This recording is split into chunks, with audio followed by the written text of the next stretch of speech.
अर्जुन नाम का एक नौजवान गुर्बत के हाथों मजबूर होकर अपनी बीवी को 1 महीने के लिए गिरवी रखने पर मजबूर हो गया।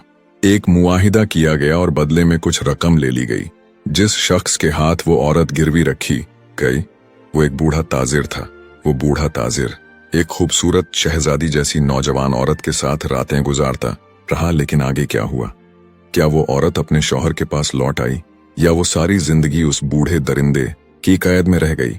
एक मुसाफिर अर्जुन अपनी बीवी प्रिया के साथ अपने गांव मराठवाड़ा से दूसरे शहर पूना मजदूरी की तलाश में निकला। दिन भर का सफर तय करने के बाद जब वो पूना के करीब पहुंचे, डाकुओं ने उन पर हमला कर दिया। अर्जुन और प्रिया के पास जो थोड़ा बहुत सामान था वो सब डाकू लूट कर ले गए। यहाँ तक कि उनके पहनने के कपड़े और रास्ते का जरूरी ज़्यादा राह भी छीन लिया। दोनों मियाँ बीवी को खाली हाथ तन्हा छोड़कर डाकू फरार हो गए। सब कुछ लुटने के बाद अर्जुन और प्रिया पर जैसे कयामत टूट पड़ी। एक अनजान शहर में जहां न कोई जानने वाला था, न कोई ठिकाना और न ही जेब में एक पैसा। अर्जुन बेहद परेशान हो गया। वो सोचता जा रहा था कि एक अजनबी जमीन पर बगैर पैसे के जीना कितना मुश्किल है। अर्जुन प्रिया का हाथ थामे खामोशी से शहर की तरफ चल पड़ा। दिल में सवाल उठ रहे थे कि अब क्या होगा। न मजदूरी का कोई मौका है, न खाने के लिए एक लुकमा मयस्सर। हर कदम के साथ उसकी मायूसी बढ़ती जा रही थी।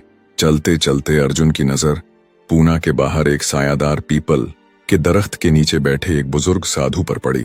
अर्जुन ने सोचा शायद ये साधु मेरी कोई मदद कर सकें। क्यों ना अपनी हालत इनके सामने रख दूं। ये सोचकर वो प्रिया को साथ लेकर साधु बाबा के करीब जा पहुंचा। अर्जुन ने बड़े अदब के अंदाज में सारी कहानी सुनाई और कहा, बाबा जी, हम दोनों लुट गए हैं। न खाने को कुछ है, न पीने को। मजदूरी की बात तो बहुत दूर की है। अगर आप हमारी कुछ मदद कर दें तो ये एहसान उम्र भर नहीं भूलेंगे। साधु बाबा ने अर्जुन की हालत देखकर दिल ही दिल में अफसोस किया और कहा, बेटा, मेरे अपने हाथ भी खाली हैं, लेकिन मैं एक नेक दिल बनिए को जानता हूं जो जरूरतमंदों की मदद करता है। तुम लोग उसके पास जाओ और अपनी तकलीफें उसे सुनाओ। शायद भगवान तुम्हारे लिए कोई रास्ता निकाल दे। अर्जुन ने साधु बाबा का शुक्रिया अदा किया और प्रिया का हाथ थामे रामलाल के घर की तरफ रवाना हो गया। प्रिया बहुत हसीन और दिलकश थी। उसकी मासूमियत और खूबसूरती ऐसी थी कि जो देखता पल भर को देखता रह जाता। अर्जुन अपनी नेकी पर भरोसा करते हुए उसे लेकर सीधा रामलाल के दर पर पहुंच गया। दूसरा हिस्सा, रामलाल की चाल और अर्जुन का इम्तिहान। रामलाल ने जब प्रिया को देखा तो दिल ही दिल में उसके हुस्न पर फरीफ्ता हो गया, मगर अर्जुन को इस बात का कोई अंदाजा न था। वो तो सादा दिल से बनिए के सामने झुककर आजीजी से बोला, बनिया जी, मेहरबानी फरमाकर मुझे थोड़े से पैसे उधार दे दीजिए। रामलाल का अपना एक उसूल था, वो बगैर जमानत के किसी को 1 रुपया भी नहीं देता था। उसने सख्त लहजे में कहा, देखो भाई, पैसे तो मिल सकते हैं, मगर मेरे कायदे के मुताबिक कुछ कीमती चीज गिरवी रखनी होगी। तुम्हारे पास क्या है गिरवी रखने के? ले। अर्जुन का दिल बैठ गया। उसके पास न जेवर था, न कोई कीमती सामान। कुछ लम्हे सोचने के बाद वो बोला, बनिया जी, मेरे पास कुछ भी नहीं है। बस आजिजी से हाथ जोड़कर दरख्वास्त करता हूं कि मेरी मदद कीजिए। राम लाल ने संजीदा लहजे में कहा, कायदों के बगैर कारोबार नहीं होता भाई। खाली बातों पर मैं पैसा नहीं दे सकता। अर्जुन बहुत देर तक सोचता रहा। हालात की सख्ती ने उसे मजबूर कर दिया। आखिरकार दिल पर पत्थर रखकर बोला, बनिया जी, आप मेरी बीवी प्रिया को अमानत के तौर पर अपने पास रख लीजिए और बदले में मुझे कुछ रकम दे दीजिए। मैं जल्दी ही कारोबार करके आपका सारा कर्ज सूद वापस कर दूंगा। रामलाल ये सुनकर खुश हो गया। उसे तो वैसे ही प्रिया पर दिल आ चुका था। उसने फौरन रकम निकालकर अर्जुन के हवाले की और प्रिया को अपने घर में रोक लिया। रात गुजरते ही रामलाल चुपके से प्रिया के कमरे की तरफ बढ़ा। दरवाजा खोलते ही प्रिया की रूह कांप उठी। वो खौफजदा होकर चीख पड़ी, भगवान का वास्ता है बनिया जी, मेरे कमरे से चले जाइए। मगर रामलाल अपनी हवस में अंधा हो चुका था। नरम लहजे में कहने लगा, प्रिया, तुम जैसी हसीन औरत के लिए तो दुनिया कुर्बान की जा सकती है। अर्जुन को भूल जाओ और हमेशा के लिए मेरी हो जाओ। प्रिया के दिल में शदीद खौफ था, मगर उसने हिम्मत नहीं हारी। बड़ी दानाई से जवाब दिया, अगर आप मुझे जबरदस्ती अपने पास रखना चाहते हैं तो कम अज कम मुझे कुछ दिनों की मोहलत दीजिए। मैं खुद सोच लूंगी कि मेरा क्या बनेगा। रामलाल को लगा कि प्रिया मानने लगी है, इसलिए उसने उसे कुछ दिन की मोहलत दे दी। इधर अर्जुन कर्ज की रकम लेकर अपनी बीवी प्रिया को राम लाल के पास गिरवी छोड़कर नए हौसले के साथ कारोबार की तलाश में निकल पड़ा। अर्जुन ने जो रकम रामलाल से ली थी उससे पूना के करीब एक सस्ते बाजार से मसाले खरीदने का काम शुरू कर दिया। वो किसानों से कम दामों में मसाले लेता और दूसरे शहरों जैसे मुंबई और नासिक में जाकर अच्छे मुनाफे पर बेच देता। चंद हफ्तों में ही उसके हाथों में पैसा आने लगा। भगवान ने उसकी मेहनत में खूब बरकत डाल दी। अर्जुन के दिन फिरने लगे और वो खुशी खुशी अपने दिन गिनने लगा कि जल्द ही प्रिया को वापस ले आएगा। कुछ दिन बाद अर्जुन रामलाल के घर पहुंचा। दिल खुशी से भरा हुआ था। उसने मोहब्बत और अदब के साथ कहा, बनिया जी, मैं आपकी दी हुई रकम और सूद समेत सारा हिसाब चुकाने आया हूं। अब मेहरबानी फरमाकर मेरी बीवी प्रिया को वापस दे दीजिए। लेकिन रामलाल ने सर्द लहजे और मसनूई अफसोस के साथ बोला, भाई अर्जुन, तुम्हें एक तल्ख हकीकत सुनानी है। करीब 2 महीने पहले प्रिया सख्त बीमार हो गई थी। बड़ी कोशिश की, वैद्यों से इलाज भी कराया, मगर भगवान को कुछ और मंजूर था। प्रिया का इंतकाल हो गया। ये सुनकर अर्जुन के कदमों तले जमीन निकल गई। दिल जैसे किसी ने मुट्ठी में जकड़ लिया हो। खामोश आंखों से रामलाल का चेहरा देखता रहा और फिर बोझिल कदमों से वहां से निकल आया। अर्जुन सीधा उस मकाम पर जा पहुंचा जहां पहली बार उसकी मुलाकात साधु बाबा से हुई थी। खामोशी से जाकर एक कोने में बैठ गया। साधु बाबा ने दूर से अर्जुन को पहचान लिया। करीब आकर नरमी से पूछा, बेटा अर्जुन, तुम्हारा कारोबार तो अच्छा चल रहा था, फिर ये उदासी कैसी चेहरे पर? अर्जुन ने नम आंखों के साथ आह भरी और बोला, बाबा जी, प्रिया अब इस दुनिया में नहीं रही। रामलाल ने कहा कि वो बीमारी के बाइस मर गई है। मैं अपनी किस्मत का लिखा समझकर खामोशी से वापस आ गया हूँ। साधु बाबा ने अर्जुन की बात सुनी तो हल्के से मुस्कुरा दिया और मोहब्बत से बोला, ओ भोले अर्जुन, तुम्हें धोखा दिया गया है। प्रिया न मरी है न कहीं गई है। वो आज भी रामलाल के घर में जिंदा कैद है। अगर अपनी बीवी को पाना चाहते हो तो फौरन राजा विक्रमजीत के दरबार में जाकर इंसाफ की फरियाद करो। हमारा राजा बड़ा इंसाफ पसंद है। तीसरा हिस्सा, अर्जुन की पुकार और साधु की तदबीर, वो तुम्हें हक जरूर दिलाएगा। अर्जुन को अब सारी बात समझ में आ गई। दिल में उम्मीद की एक चिंगारी जल उठी। वो जल्दी से राज महल की तरफ रवाना हो गया। दरबार में पहुंचकर अर्जुन ने राजा विक्रमजीत के सामने आजीजी से अर्ज की, महाराज, मैं एक मेहनती और ईमानदार मुसाफिर हूँ। मजबूरी में अपनी बीवी प्रिया को अमानत के तौर पर बनिए के पास छोड़ा था। वादा था कि जल्दी कर्ज वापस कर दूंगा। आज मैं सारा कर्ज लेकर आया हूँ, मगर रामलाल कहता है कि मेरी बीवी फौत हो गई। न कोई निशान, न कोई गवाही। मैं इंसाफ की भीख मांगता हूँ। राजा विक्रमजीत ने गहरी नजरों से अर्जुन को देखा और संजीदगी से कहा, यह बहुत बड़ा इल्जाम है। रामलाल को फौरन दरबार में हाजिर करवाया जाए। चंद लम्हों बाद रामलाल दरबार में हाजिर कर दिया गया। राजा ने उससे सख्त लहजे में सवाल किया, क्या यह सच है कि बंजारा अर्जुन ने अपनी बीवी को तुम्हारे पास गिरवी रखा था? रामलाल ने झूठ छुपाते हुए हिचकिचाते हुए जवाब दिया, जी महाराज, ये सच है। राजा विक्रमजीत ने दरबार में रामलाल से फिर सख्ती से पूछा, तो अर्जुन ने कुछ रकम के बदले अपनी बीवी प्रिया को तुम्हारे पास अमानत के तौर पर गिरवी रखा था? रामलाल ने थोड़ा झिझकते हुए कहा, जी हाँ महाराज। राजा ने और पूछा, तो फिर अब ये अपनी बीवी को क्यों नहीं ले सकता? रामलाल ने सख्त लहजे में जवाब दिया, महाराज, ये गरीब आदमी बहुत दिनों बाद आया है। इसे मालूम नहीं कि 2 महीने पहले प्रिया अचानक सख्त बीमार हो गई थी। हमने इलाज की बहुत कोशिश की, वैद्यों से दवाइयां भी मंगवाई, मगर अफसोस कि वो बच न सकी। भगवान की मर्जी के आगे किसका बस चलता है? मैं खुद दिल से अफसुर्दा हूं। अब भला मैं भगवान के पास जाकर उसे कैसे वापस ला सकता हूं? राजा विक्रमजीत ने गहरी नजरों से उसे देखा और सख्ती से पूछा, क्या तुम्हारे पास कोई गवाह है जो ये साबित कर सके कि अर्जुन की बीवी की मौत हो चुकी है? रामलाल ने चंद लम्हे सर झुकाए और फिर एतमाद से बोला, जी हाँ महाराज, जिस वैद्य से इलाज कराया था वो भी गवाही देगा, और 4 आदमी ऐसे हैं जिन्होंने प्रिया का जनाजा ले जाकर श्मशान घाट में जलाया था। राजा ने फौरन हुक्म दिया कि वैद्य और वो 4 आदमी दरबार में हाजिर किए जाए। रामलाल इतने यकीन और नरमी से बात कर रहा था कि दरबार में मौजूद कई लोगों को भी शक होने लगा। राजा ने भी दिल में सोचा कि शायद रामलाल सच कह रहा हो। तब राजा ने अर्जुन की तरफ देखा और कहा, बेटा, अगर तुम्हारी बीवी जिंदा होती तो हम जरूर तुम्हें इंसाफ दिलाते, मगर फैसले के सामने बेबस हैं। ये सुनकर अर्जुन का दिल जैसे बोझ तले दब गया। आंखों में नमी लिए थके कदमों से दरबार से बाहर निकल आया। अर्जुन सीधा साधु बाबा के पास पहुंचा और दरबार में पेश आने वाला सारा वाकया बयान कर दिया।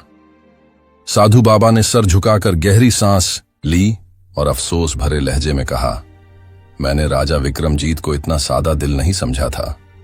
उन्होंने रामलाल की बातों पर भरोसा कर लिया, लेकिन अब भी वक्त है, मेरी बात गौर से सुनो।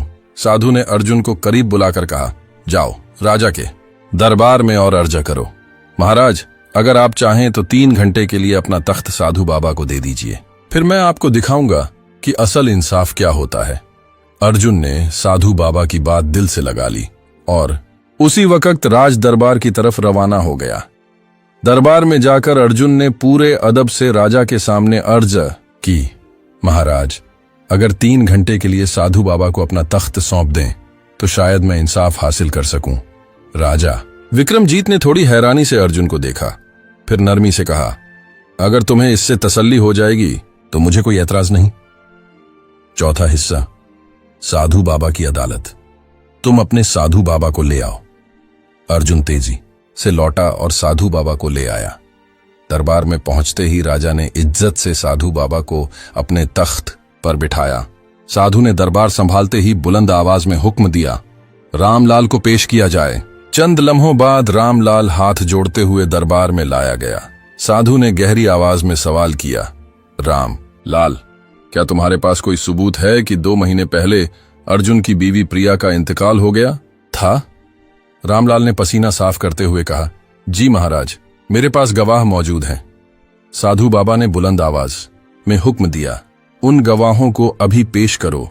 रामलाल के बुलाए गए सब गवाह एक एक करके दरबार में पेश होने लगे। साधु बाबा ने सबसे पहले वैद्य को बुलाकर सवाल किया, बताओ वैद्य जी, क्या तुम वाकई इस बात की गवाही दे सकते हो कि प्रिया का इंतकाल हुआ था? साधु ने वैद्य से पूछा, तुम ये कैसे कह सकते हो कि बंजारे की बीवी का इंतकाल हुआ था? वैद्य ने जवाब दिया, मुझे रामलाल ही दवा लेने आता था। वो कहता था कि एक औरत बीमार है, मगर मैंने खुद कभी मरीज को नहीं देखा।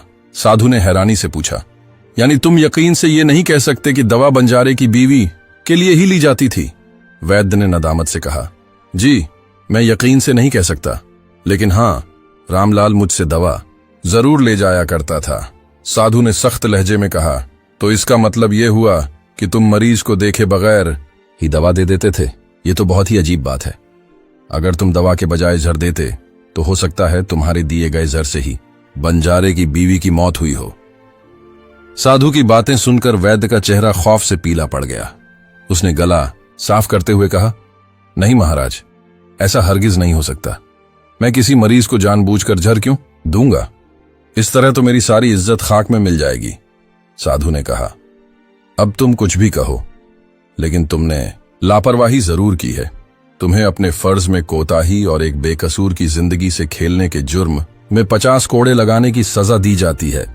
साथ ही तुम्हारा मुंह काला करके शहर में घुमाया जाएगा। अब फैसला तुम करो, सच बोलोगे या सिपाहियों को हुक्म दूं? ये सुनकर वैद्य का जिस्म कांपने लगा। वो साधु के कदमों में गिर पड़ा और गिड़गिड़ाते हुए बोला, महाराज, मुझे माफ कर दीजिए, मैं सब सच कबूल करता हूं। मैंने रामलाल के किसी मरीज का इलाज नहीं किया। रामलाल ने मुझे हजारों रुपए दिए थे और कहा था कि अगर गवाही की जरूरत पड़ी तो मैं उसके हक में झूठी गवाही दे दूं। मैंने लालच में आकर उसकी बात मान ली। यही मेरा गुनाह है। साधु ने गंभीर आवाज में कहा, गुनाह तो तुमने किया है, इसलिए तुम्हें झूठी गवाही देने के जुर्म में 50 कोड़े लगाने की सजा दी जाती है। साधु के हुक्म पर फौरन अमल हुआ। सिपाहियों ने वैद्य को पकड़ा और भरे दरबार में उस पर कोड़े बरसाना शुरू किए। पहले ही कोड़े के साथ वैद्य जोर से चीखा, महाराज, मुझ पर रहम कीजिए, मैं मर जाऊंगा। हर कोड़े के साथ उसकी दर्द भरी चीखें गूंजने लगीं। ये मंजर देखकर रामलाल के बाकी चारों गवाहों के चेहरे भी जर्द हो गए। ये वही लोग थे जिन्होंने दावा किया था कि उन्होंने बंजारे की बीवी के जनाजे को ले जाकर श्मशान घाट में जलाया। साधु ने उन चारों से कहा, तो तुम लोगों का कहना है कि तुमने इस औरत को श्मशान घाट में जलाया था? अच्छा, ये बताओ, जलाने से पहले मुर्दे को गुस्ल दिया जाता है, फिर उसे नए कपड़े पहनाए जाते हैं। तुम ये सब कैसे कर सकते थे अगर औरत मरी ही नहीं थी? साधु बाबा ने दरबार में मौजूद चारों गवाहों को सख्त निगाहों से घूरते हुए पूछा, बताओ, तुम में से किसी ने अपनी आंखों से प्रिया का चेहरा या जिस्म देखा था जब जनाजा तैयार हो रहा था? चारों खौफजदा हो कर पसीने पसीने हो गए। थरथराते हुए एक ने हिम्मत करके कहा, नहीं महाराज, हमने तो उसका चेहरा या जिस्म देखा ही नहीं था। रामलाल ने खुद जनाजा तैयार करके हमें बस श्मशान घाट ले जाने का हुक्म दिया था। हमने तो आंख बंद करके वहां चिता उठाई और जला दी। साधु बाबा ने गहरी सांस ली और ठहरे हुए अंदाज में कहा, तो मतलब ये कि तुमने बगैर देखे मान लिया कि वो मर चुकी थी? न सांस चेक की, न जिस्म की हालत देखी। क्या तुम्हें ये ख्याल नहीं आया कि कोई बेहोशी की हालत में भी हो सकता है, या शायद रामलाल ने किसी और चीज में लपेटकर धोखा दिया हो? साधु बाबा की आवाज में अब सख्ती बढ़ने लगी। उसने तेजी से कहा, यह तो सीधी सीधी साजिश लगती है।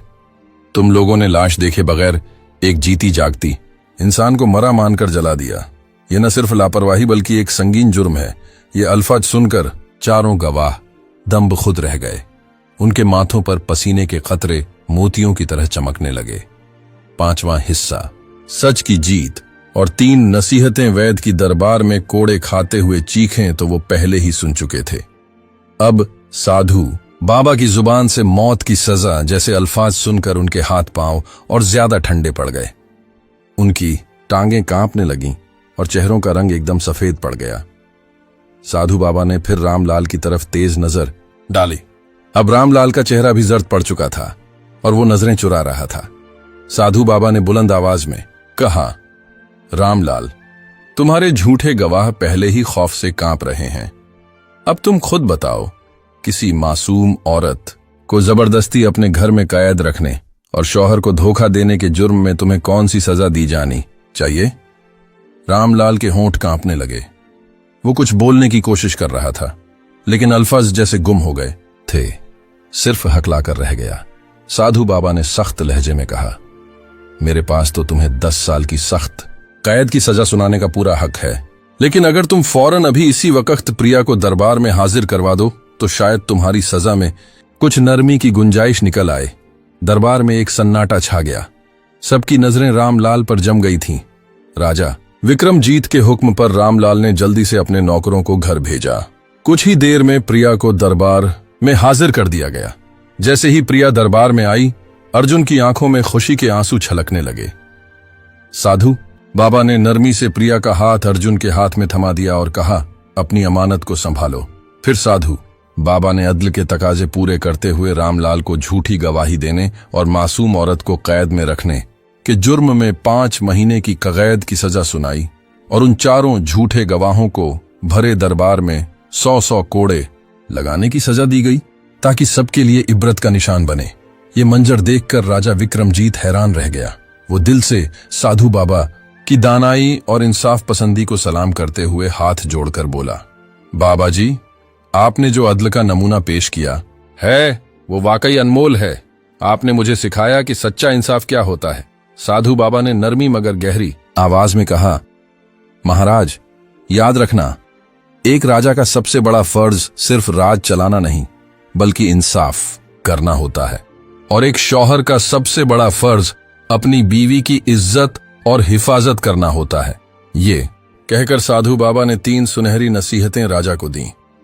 पहली नसीहत, जब तुम्हारी बीवी बीमार हो तो उसे कभी तन्हा न छोड़ो। जैसे वो तुम्हारे सुख दुख में तुम्हारा साथ देती है, वैसे ही तुम्हारा फर्ज है कि उसकी बीमारी में उसका सहारा बनो। मोहब्बत और तवज्जो से ही रिश्ते मजबूत होते हैं। दूसरी नसीहत, अगर कोई तुम्हारी बीवी पर झूठा इल्जाम लगाए तो दुनिया की परवाह किए बगैर उसके साथ डट कर खड़े रहो। एक मर्द की सच्चाई का पैमाना यही है कि वो मुश्किल वक्त में अपनी शरीके हयात का साथ न छोड़े। यही असली मोहब्बत और रफाकत की निशानी है। तीसरी नसीहत, अपनी बीवी को कभी भी गैर महरम मर्द के साथ अकेला न छोड़ो, चाहे वो कोई दोस्त हो या रिश्तेदार। जमाने के हालात बदलते रहते हैं। अक्लमंदी इसी में है कि अपनी इज्जत और रिश्तों की हिफाजत होशियारी से की जाए। साधु बाबा की ये बातें सुनकर राजा विक्रमजीत ने वादा किया, बाबा जी, मैं इन तीनों नसीहतों को दिल से अपनाऊंगा और अपने दरबार में हमेशा इंसाफ और दयानतदारी के साथ फैसले करूंगा। आपने आज मुझे असल राज और असल रिश्तों की कद्र सिखा दी। दरबार में मौजूद हर शख्स ने साधु बाबा के लिए दिल से दुआ की और यूं अर्जुन और प्रिया खुशी खुशी अपने नए सफर की तरफ रवाना हो गए।